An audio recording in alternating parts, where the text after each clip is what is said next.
have DJ and producer Andrew Weatherall. He's been a fixture on the British acid house scene, setting up his own record label, Boy's Own Recordings, later producing the Screamadelica of the Primal Scream. As one half of Two Lone Swordsmen, he continues to span musical genres, combining influences from techno, rockabilly, soul and roots rock. He's currently working on his second solo album, and April saw Ministry of Sounds release a triple CD edition containing his unreleased material and remixes. And we have Emma Warren, journalist, who's been documenting music scenes since the mid-90s, when she was a founding contributor to influential dance music magazine Jockey Slut. She recently made documentaries for BBC Radio 1 and Radio 1 Extra, and she's also the senior editorial mentor for Live magazine. So the idea is a conversation between Emma and Andrew on his work and practice, and then after the talk we will have a new live edition with liner print in the ICA studio. So welcome to the ICA, thank you very much all for coming. Thank you to our speakers, and I'll hand over to Emma. Well, thank you very much for taking some time out. God Either your bless you lunch all hour. for giving up your Yeah, exactly. Mind you, looking at some of the people here, they don't actually have proper jobs. There's a lunch hour involved, especially over this side. Hey, you don't have to not have a proper job to not have a lunch hour we'll cover anymore. that, proper jobs. Indeed, indeed. So we'll be talking for about 35, 40 minutes. You can ask some questions at the end, or indeed in the middle if you so need to. That sounds dangerously like an invitation to heckling. Well, as discussed earlier, you have a very special anti-heckle device. Oh yeah, I've got a book of Bob Mo's, located. which I should be referring to regularly. Absolutely.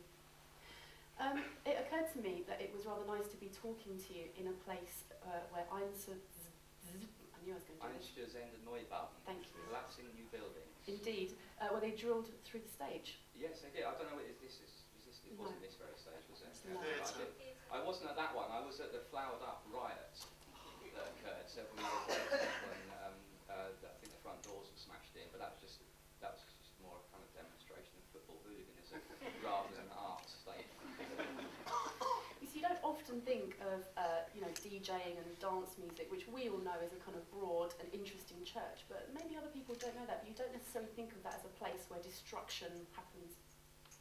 Well, no, you don't. But there was always violence. When I first started going to clubs, there was always a danger. Not actually inside; it usually occurs outside. There was always I've romanticised it by calling it a frisson of danger. It was actually worrying that you could get your head kicked in. That was all part of that kind of element. Dangerous element was part of going out when I was, in my teenage years. I think it's still there. It's just but when dance culture broke through, it's associated with ecstasy, and there's myriad tales of football hooligans that would once fight, hugging each other and telling them how they loved each other. I think that's you've been fooled, you've been blinded by the summer of love, Emma. It wasn't really like that. Well, it wasn't all violence. There's always been a all seething undercurrent of violence in club culture. It certainly has, and in fact in art and culture generally, I mean, you're someone who's described yourself as either a confused soul boy or a confused punk.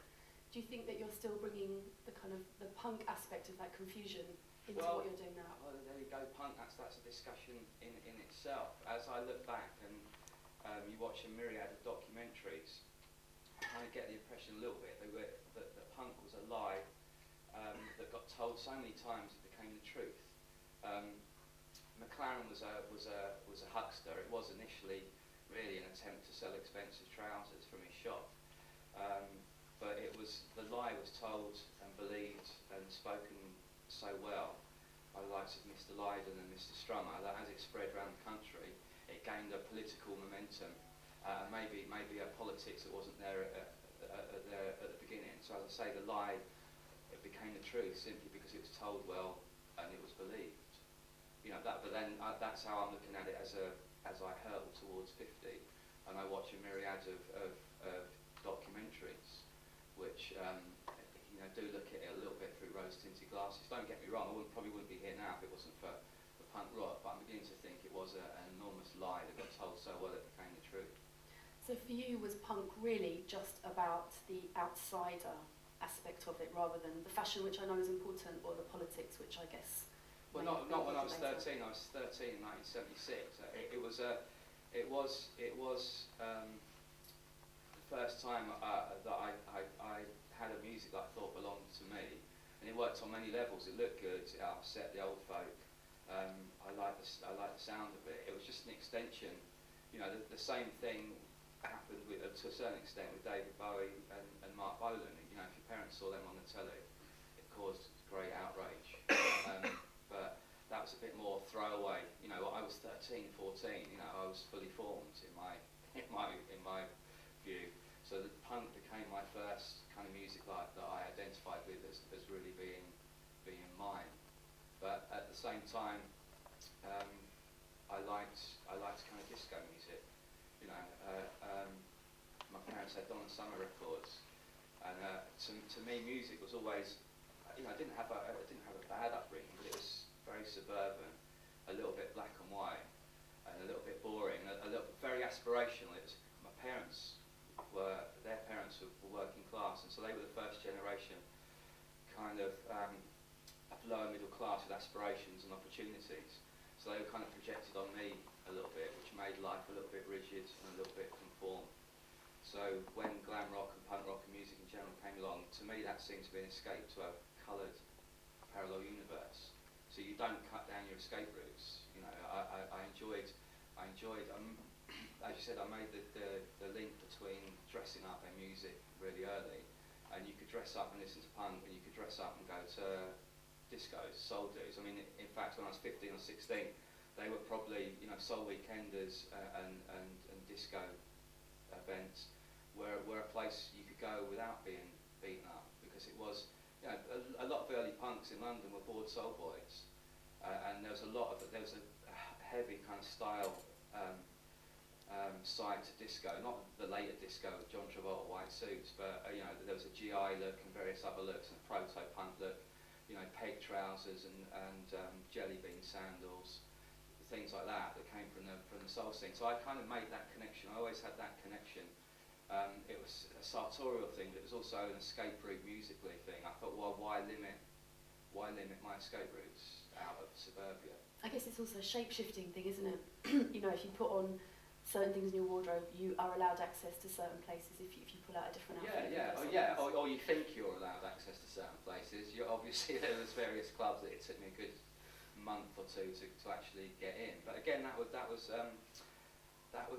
a weird one with that club elitism. You know, people say they're against elitism, but then they want to go into a club and be with kind of like-minded people. They don't want to be in a club with people that don't get it or are going to abuse them. So there's got to be a certain form of elitism, and that being scared of getting in somewhere, being a clothes shop or a disco, to me was an essential part of growing up. That ritualised the whole thing. You know, I'm a bit fickle. If it was that easy, if I'd have walked up to the Beetroot or something or wherever and got in the first time, I'd have probably thought, well, they've let me in really easily. This can't be much stop.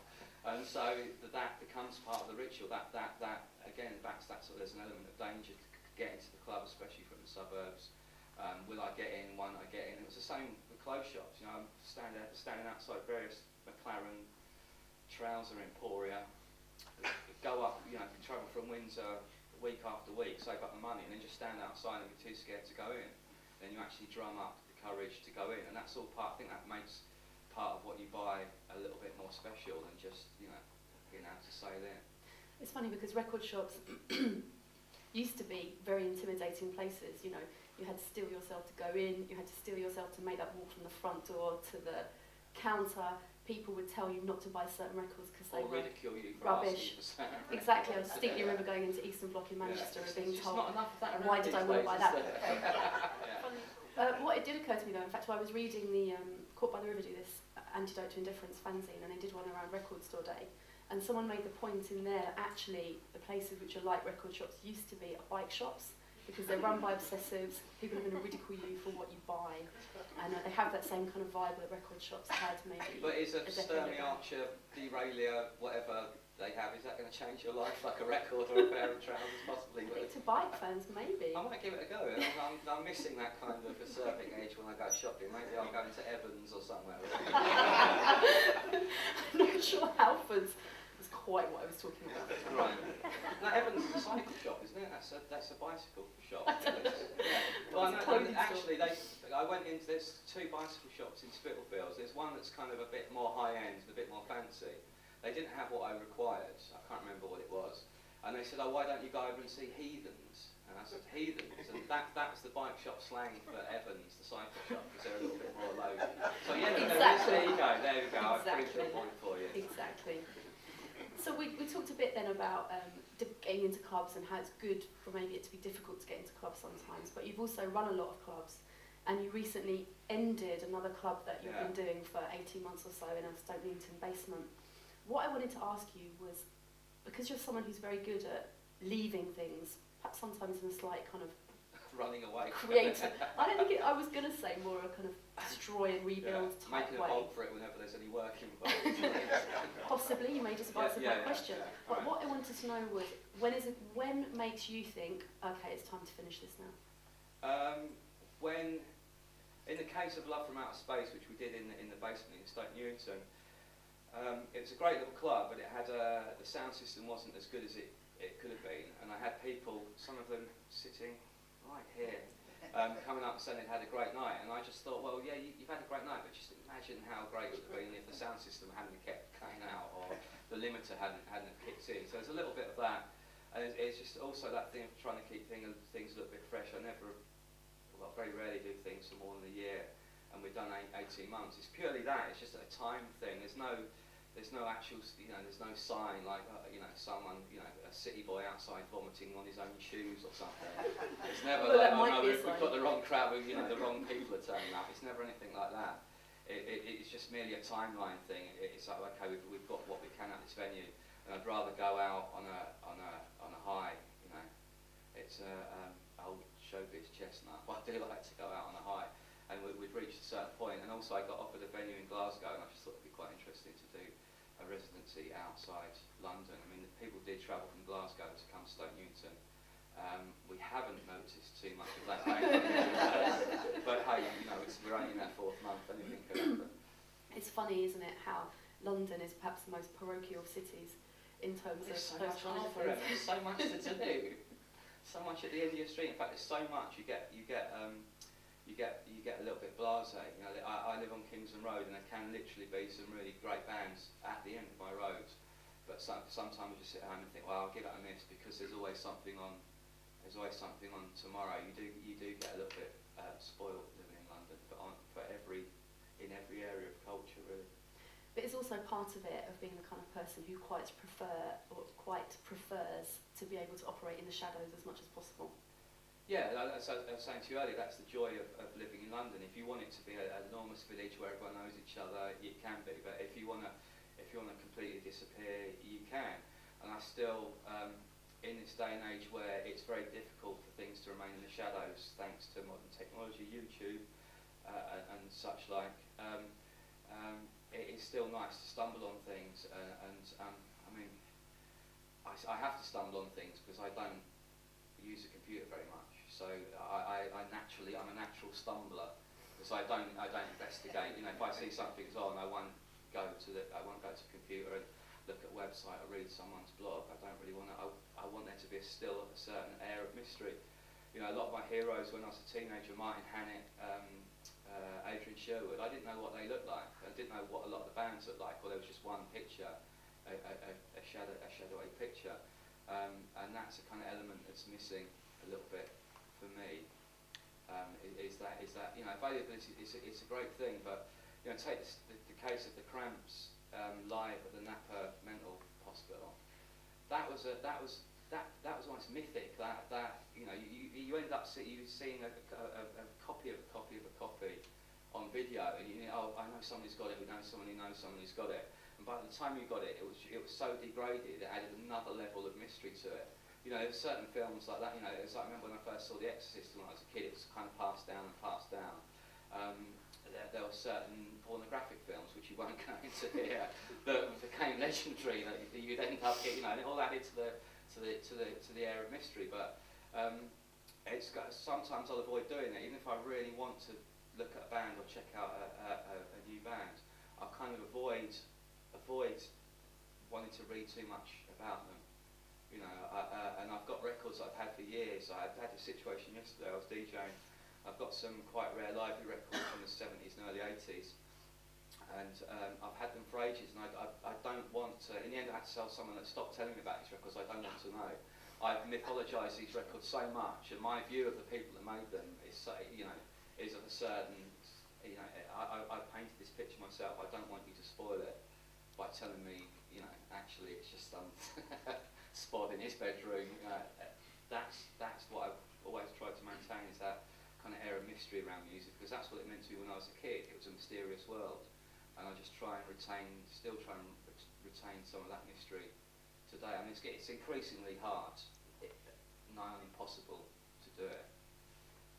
I noticed something when I was reading about you on the internet before I got here, which is ironic. But you mentioned Adrian Sherwood, who at the beginning was, he covered his face, he wore things, you couldn't actually see him very well. And I noticed something which I didn't know, which was that you being known as your name, as Andrew Weatherall, yeah. or Weathers, yeah. as you were before. Audrey Witherspoon, a number of hilarious versions. The thing about your name being attached to the things you were involved with was actually a mistake. Yeah, it was a total. And that you had a pseudonym that you were kind of ready to use, well, no, that was supposed to be the name. No, I've done a few DJing gigs, and then I don't know which. It might have been a Shun gig. I don't know. I can't remember what club it was, but I realised my name was going to be on the poster, and I didn't want to use my real name. I don't know whether I was trying to be mysterious or just because I was signing on at the time. I don't know. That's often the reason behind pseudonyms. Yeah, it could be something as facile as that. But no, I just wanted to retain that mystery, and I didn't think I'd be doing it for very long. Anyway, it was to me it was another 6-month stopgap. That's what I did when I left school. I had a reasonably good education, well, a very good education that I wasted. Failed to get into St Martin's, and then just embarked on a series of jobs. I'd worked for 6 months, save up some money, have a month or two off, go back to a job, which you could in the sort of early 80s. It was a lot easier to do that.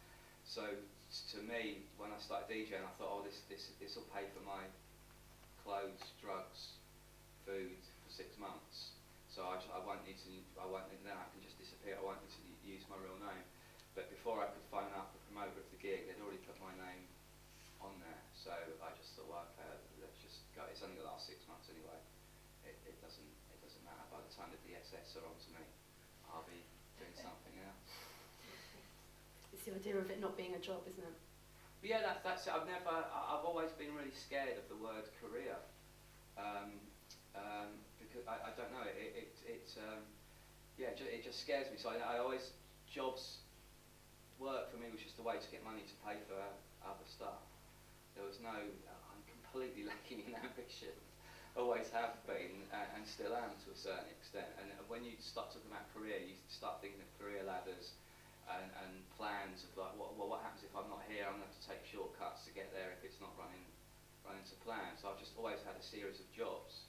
It just so happens that this job has lasted over 20 years, but I still don't count it as a career. I still in the back of my mind think that the phone's going to stop ringing and I'm going to have to go back to being a furniture porter or work on a building site or something. Or indeed a film set designer. Film set? Well, no, not designer.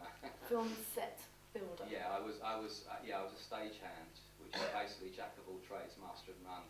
Want something doing, carpentry, bricklaying, scaffolding, all done in a really mediocre fashion. But hopefully not dangerous fashion. No, very quickly, but relatively safely.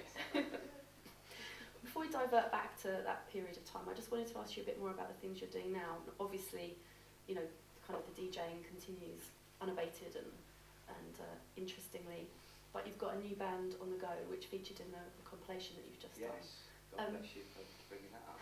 Yes. The Asphodels, which is me and my studio engineer, recording artist in his own right, Timothy J. Fairplay. So it's not quite a solo album. It's a bit more of a joint effort, and slightly different from the last from the solo effort. But we're kind of 9 or 10 tracks into it. I got instructed. I have a tour in Japan, I think in October or November. And when you go to Japan, it's nice to have products to sell. And I was instructed by my management that to sell product in Japan in October and November, I have to have an album ready for June. So that was the driving force. Everybody behind my new output is Japanese release dates. It's no great urge to create or anything. It was just the clock ticking. I needed something to sell in Japan. So there's a practicality to it. No, but there's also something rather delightful about the name because it comes from Victorian kind of floral etiquette. Yes, I don't know a great deal about Victorian floral etiquette, but I do you know enough to know about it? The asphodel was the symbol of regret. If you regretted any action towards a young lady or a young lady towards a young man, you would give them an asphodel, and that would sum up your feelings of wistful regret. The definition that I saw was that my regrets will follow you to the grave. Oh really? Is it? Yeah. Oh, that's even better. Yeah. I love it. I like it's got that nice darker edge to it. But it was a little bit too nice to use. But I'm glad that it's okay. Yeah, something. Yeah. Ordering Committed. Stalkerish about it. I've seen it kind of variously described as sort of gothy, trippy, noiry. Oh yeah, no. So the asphodel always, I think in Greek literature as well, always had a kind of was associated with impending doom. So the album's available in. I wanted to ask you about your new record label as well because it's vinyl only, limited edition. I think the first one was only, I think you needed about 300 copies. Yeah. Bird Scarer Records. Yes. Just decided, again, contrary to popular belief, I'm not quite the Luddite that I sometimes make myself out to be. So there's no point, I'm not on any campaign to bring about the end of the digital download because it's not, it's kicking a river, it's never going to make it bend. But I just thought I'd kind of like to redress the balance a little bit. I looked into it and found out that unless something went spectacularly wrong, I wouldn't lose any money, wouldn't make a great deal of money, but our studio is very productive, there's a lot of great music being made.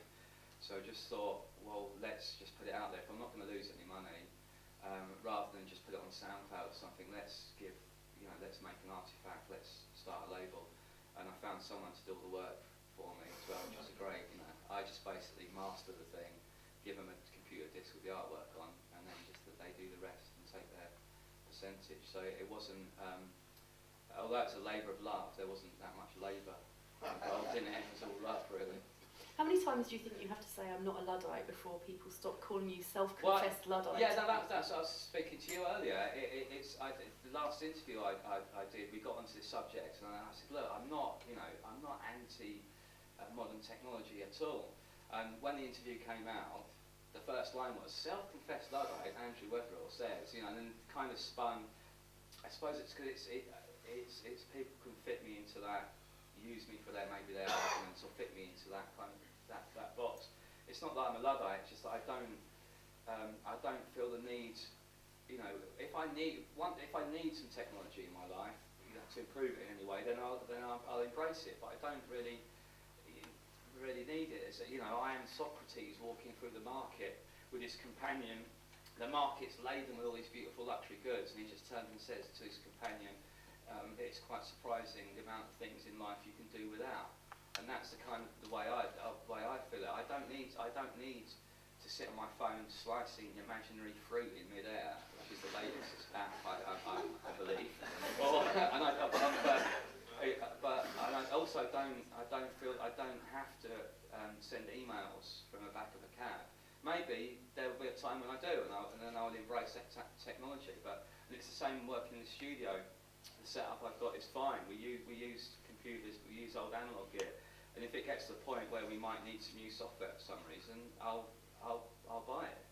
But I'm not seduced by the glamour of technology or the need to be updating it every week.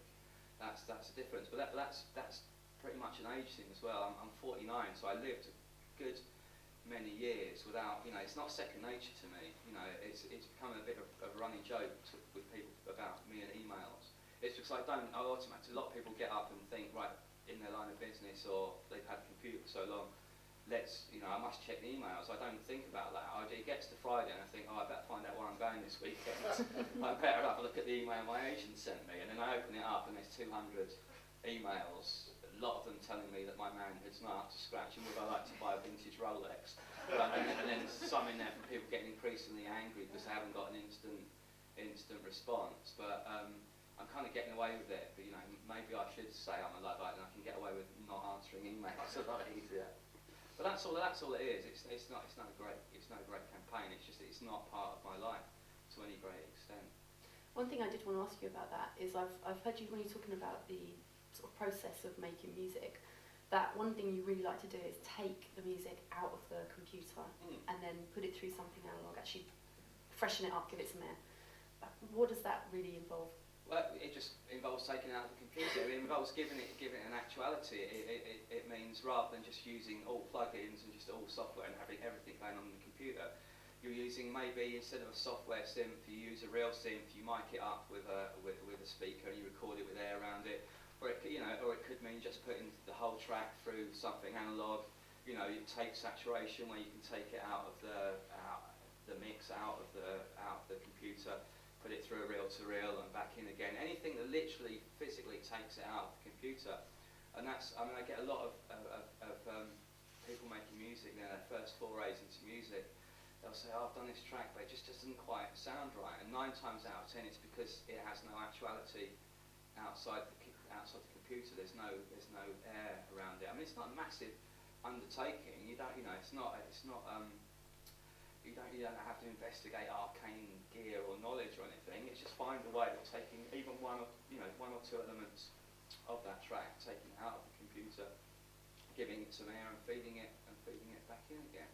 You know, you don't have to go to kind of Liam Watson like levels of analog, you know, magic really. But you can't if you're using a computer. You know, the only way to do that's the other way is to do it completely devoid of the computer, which is great, and it's a magical art, especially the art of tape editing. It's a joy to behold when you watch someone doing that. It's a real dying craft. But again, it's back to that. You know, I like to use both. Computers are very, very convenient. They're a tool, but they're just a tool that I don't feel the need to be constantly updating and try and absorb everything that tool does. I just use it for what's going to improve my life or improve the way I make music. I also like what I've heard you saying about remixing, which is that you'll take one element of it and do it differently. So if it's kind of like a dubby bass line, you'll do it rock and roll. If it's like completely programmed, I don't know, percussion element, you'll make it live. So there's an aspect of listening to the music, identifying which bit you want to twist, and then changing it somehow by doing it differently. Yeah, it's just a way of maintaining the spirit of the original. You know, a lot of the time remixing is just rearranging. You keep, you know, some people do it, they keep the sounds the same, and it is just rearranging what's already there. But I just found kind of early on that you can maintain the spirit of something by copying, doing an approximation of what you've been given. As you say, you know, if it's a synth bass line, play it on a live bass, or if it's a drum machine, make an element of it live, or if it's a live track, turn it around the other way. I just found over the years that was a good way to make it a new piece of work, but also keep some spirit, even if you've actually pretty much destroyed the track. There's still something vaguely identifiable for the original artists to latch onto. But there was a particular instruction that you were given in a kind of strong Glaswegian voice that stayed with you about destroying things. Well, yeah, that's it. Yeah, I think my second foray into remixing was Primal Scream, and the prototype of Loaded was just basically the original ballads with a kick drum put underneath it. And the band came in and I played it, and they were visibly disappointed. And Andrew Weatherall, who's guitarist and co-writer with Bobby Gillespie, went, "No man, just fucking destroy it."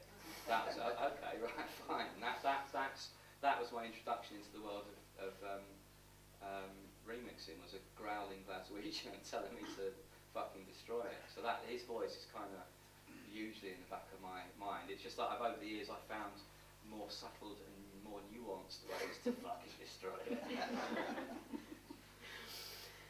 I mean, you pretty much hit the ground running with your remixes, because the first one was Hallelujah. Well, no, actually, I think the first one was a track called Oh Je Suis Soul, which was for the East India Company, which was one half of Blancmange. I don't know which one. And which I The did. wobbly side. It could have been bleu, it could have been mange, I don't know. But which I did with a guy called Chris Weston, who later changed his name to Thrash and became part of the Orb. I think that was my first time in the studio, I think, and then maybe, I don't know, then was Hallelujah next? Was it? Apparently. I should have a look on the Yeah. internet. Go on Discogs or something. Discogs, yes. I know about that, yeah, only because people tell me, oh, well, one of your records is on Discogs for X amount of pounds. And I just wish I hadn't given them away in the height of ecstasy loveliness. Go on, it's your last copy now, I'll get another one. So from the in the internet. height of ecstasy loveliness there for a moment. Oh, my forays into shoot, yeah, no, that was Hallelujah second, and then, okay, then Loaded was third. The thing I wanted to ask you, because obviously that's, you know, pretty much from the beginning, those were records that were, you know, if you were out and about at the time, you would definitely have heard them. They were, you know, in the parlance of big records. But what I wondered was, over the kind of however many hundred remixes you've done... Oh no, they weren't, not everywhere. Loaded was a very southern thing. Oh. In fact, I read one... Was that an everyone moment where people everybody loves it, but actually it's just your I read friends? several reviews of DJs in Manchester and the North area, and one of them, who should remain nameless, described it as soft, southern, shandy drinking shite. So the BPMs were somewhat slower down here, you know, I mean, it's a bit more Balearic in the south than it was in the north. So it wasn't, you know, indie dance wasn't welcomed by everyone, you know.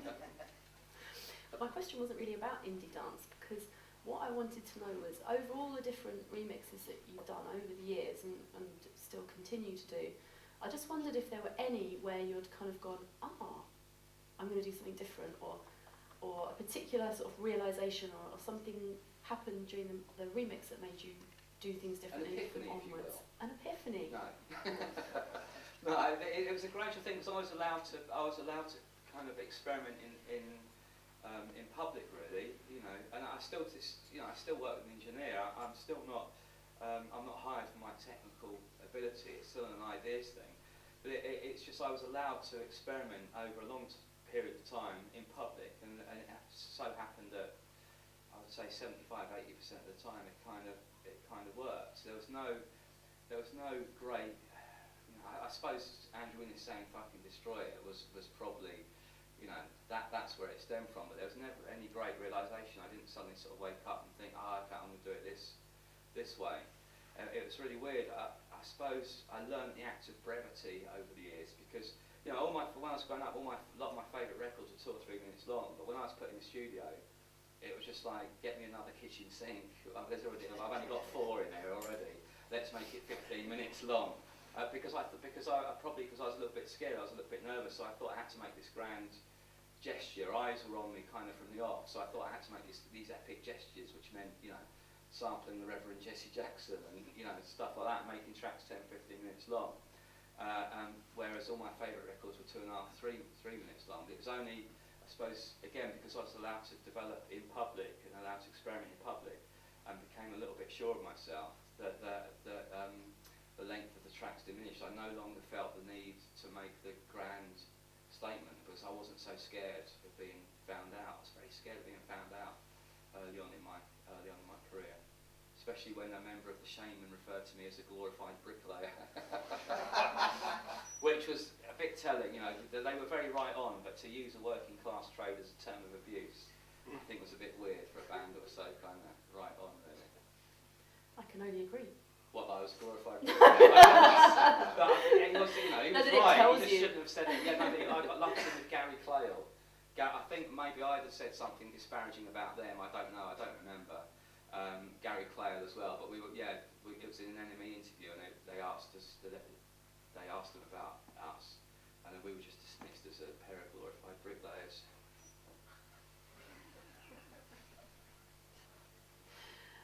I think we need to talk about some other things, because we probably don't have very long left. And I wanted to ask you about some of the other things that you've done outside of music. I want to ask you a bit about fashion, and I want to ask you about collecting and about some of the lino prints that you've done. Let's start with the first one. Okay. So you have a very specific sartorial presentation. I wanted to ask you, what I was going to say what you think it is. What do you think it is? Well, I'd spend all the money I'd had it made, I just thought I was coming somewhere special, I thought I'd make an effort. What I want to know is, like, your look, is it World War One? Is it, like, where are the clothes? Well, where do you draw your sartorial... my wardrobe. Where do you get your sartorial inspiration from, and what does it represent to you? I'm very good. My wardrobe goes from probably, starts on the left in 1890, I'd say, around that sort of period, depending on the facial hair. And then we go hurtling into the 20th century, between the 20s and 30s, and probably end up, late 50s is probably about as far as I go. And it does depend on facial hair, because obviously a nice 50s tartan shirt with a beard, you're in a different area. Tartan shirts and beards, you're somewhere else. So it depends, if I have a shave, then we start more in the sort of 20s and 30s. But if there's some facial hair going on, I'm usually 1890. It depends what I'm reading, it depends what daguerreotypes I'm looking at, what lithographs have taken my fancy. That's it. It's some, people say, why do you dress like that, why do you look like that? But it's why does, some gentlemen will look at a Giacomo catalogue and go, that's the anorak for me. It's just, I'm looking at daguerreotypes and lithographs of turn of the century explorers and going, that's the trousers for me. It's just an aesthetic I like. I like that. I like that kind of turn of the century. That various. Augustus John is a big. I'm a fan of his. Not just his trousers, I must say. His brushstroke is masterful as well. But it's just an area. I don't know. Fashion is just something really that you should do until you develop your own sense of style. And I just think over the years that's just something I've done. It's not really that conscious. It's just an aesthetic I like. Like anybody in this room, why are you wearing that? It's just an aesthetic I like, and I just happen to like an aesthetic that involves I don't know, clothes made by grown-ups in this country rather than clothes made by 12-year-olds in the Pacific Rim being paid a handful of rice. I don't know, call me old-fashioned. That's just, it's just an aesthetic I like. It's as simple as that. Again, it's no great protest against modernism or anything. It's just I feel uncomfortable in modern clothes, especially plimsolls and sporting attire. But you collect some other things as well. What do you collect? Well, I'm avid. Obviously records is non-stop, but also I buy an inordinate amount of books. Probably got shelves full of books that I've not read that are waiting to be read. That I'm a voracious reader, but sometimes that means I don't absorb all I can. Sometimes I'm having to kind of rein in a little bit. I kind of read a little bit too quickly, and I can put down a book and someone will say, "What's the name of the lead character?" Sorry, I've forgotten. But I'm still picking up. Sometimes it's more ideas and use of language that I like sometimes, especially with late Victorian and early 20th century writing. Something about, as like the tailoring, as with the aesthetic of the tailoring at that time I like, there's something about the aesthetic of the tailoring of the English language that I like from I don't know, a writer like Joseph Roth or Joseph Conrad. The Secret Agent was, when I read that in my teens, that was the first time I found the book truly evocative. So maybe that's why I'm drawn to literature of that era, and maybe the trousers that go with it as well. It's all part of the package. You said before you didn't get into St. Martin's. Sorry about that. I'm alright with it. It's not like any scars or anything. Unlike the kind of art that I think you took sound up. like Adolf Hitler. No, I wasn't going in a Hitler direction. I was going in a lino-cutting direction, which could scar you quite badly if you took your attention off what you were doing. Well, that was beautifully segued into my story of why I started doing lino cutting. But I had a good education. I actually got an A grade A level in art history and in painting and drawing,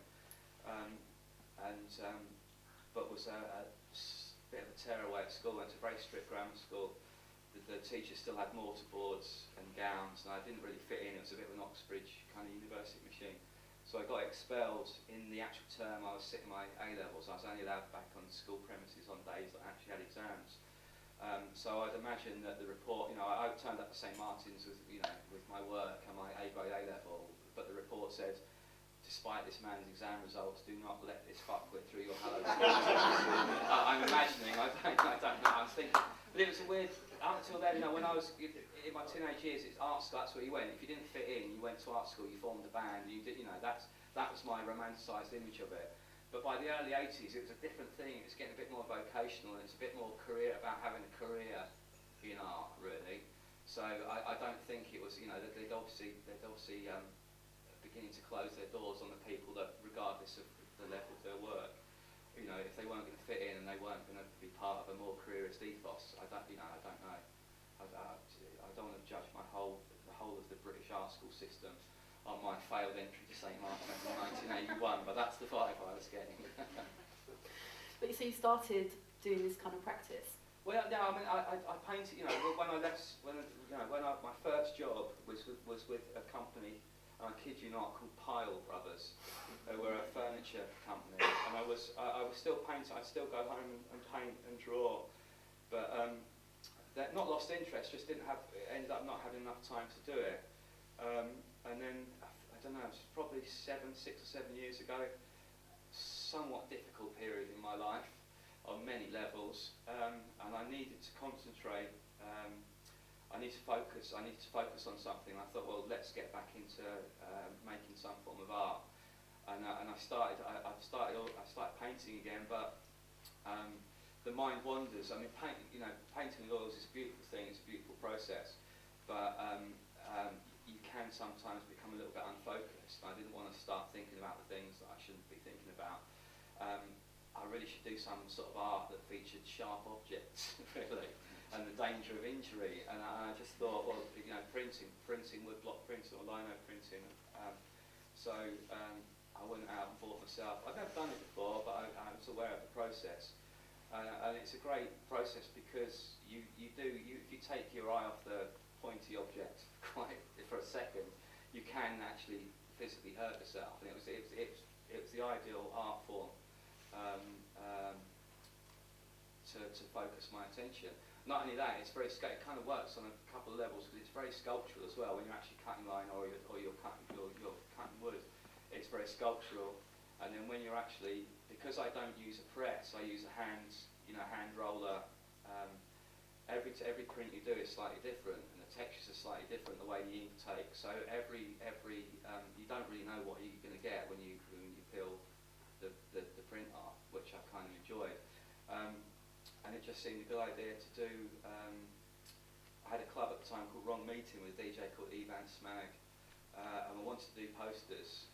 So I thought, well, I'll do the posters. I'll hand cut and hand print the posters, which is a lovely idea. And everybody that stole them from when I put them up also thought it was a lovely idea. I'd do the rounds of East London, put the posters up, and then walk back, and they would literally be gone. I mean, the one that's available for purchase in the foyer is actually a copy of one that put someone in hospital. It's a girl on a motorbike. It's kind of sort of late 50s, early 60s kind of vibe to it. And I got a call in my office from a young lady, and she said, "Oh, I'm just inquiring about one of your posters, the motorbike poster. My husband was on the way home from work, and it was in the window of the T-bar on Kingston Road. He liked it so much, he didn't notice that the lights had turned red and the car in front of him had stopped. He's now in intensive care in hospital. He'd gone into the back of a car." I said, "Well, how can I help you?" She said, "Well, I'd really love a copy of the print for my husband," which is a little bit, I didn't follow this up. I just said, "Certainly, I'll send, give me your address." But so he said, "Yeah." And then the first thing, as they bring him out of the oxygen tent, his wife is standing there. So I don't know what was going on there. Whether she'd she'd taken out an insurance claim, and loosening the brakes on his motorbike hadn't worked. So now she was going to put him back in a coma. I don't know, but that's the print that's available to purchase. Injury-free, one hopes. Yeah. So are we at the right time for some questions? So there's probably time for about 4 questions. Does anyone have anything they would like to ask? Excellent, right. So, yes. What's the story behind tattoos when you start getting So you can repeat into the microphone for the Hello? video. Is that working? Yeah, that's lovely. What's the story behind tattoos when you start getting them done? Or why people get tattooed, it's insecurity, it's bravado, it's love of pain. No, again, it's part of that I said earlier, because my parents had come from working class stock. I think sometimes, because they were quite aspirational, I think anything that reminded them of working class culture, they weren't a big fan of. So I just remember when I was a kid, my dad made a big thing about tattoos and how wrong and how horrible they were. It's a common story. Yeah. And so, you know, you say to a kid, you hide something from a kid and you say something that's mysterious, you know, it's going to make you want to get involved in it. And then once you have the first one, that's it. It is very addictive. But it was basically that. It was something that was hidden from me and made mysterious. You know, if my dad had said, oh, yeah, go ahead, you know, I'd have probably said, no, actually, no, you're all right. But it's an urge that doesn't leave. I think I had the first one. That's actually the reason why I got thrown out of home. That was a cherry on an already shaky cake. I went and I saw Dennis Cockell, who used to tattoo the Stray Cats, and he had a studio in Swiss Cottage. So I made the pilgrimage to Swiss Cottage from Windsor and had my first tattoo done, which I covered up. I was still living at home. And you get given a little book, which is how to care and look after your new tattoo. Right, okay, instead of just launching it, throwing it away, I thought, I know what I'll do. I'll put it somewhere where my mother will never find it, in my sock drawer. So literally, she found, you know, I was confronted, have you had a tattoo? No. What about this book? Yes. And that was the kind of, to them, that was the final straw. And there's a lot of other things, but that was the kind of final straw, which again added another kind of element of, you know, oh, great. I'm no longer at home, I can get one on this side as well, and it just kind of took off from there. You never really lose, you still get the urge. I mean, I still had these ones were only a couple, like 2 or 3 years old. You never really lose that urge. You know, some of them are good, some of them are bad. You know, the worst one I've got is the one that my wife actually likes the best, because it makes her laugh every time she looks at it.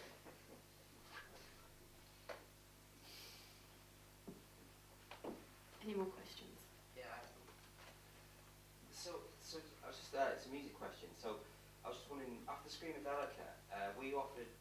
Was there a lot of offers on the table for like major bands asking you to produce? I think there wasn't there, Jeff. Mr. Barrett, my manager at the time. Was there a reason why you maybe didn't go down that path and become What? a superstar producer and do like U2 or something like that? You know, Oh, I did get asked to get you to do U2, but again, I was kind of scared, a little bit scared of being found out. You know, I was, you know, really a glorified bricklayer, as I mentioned earlier.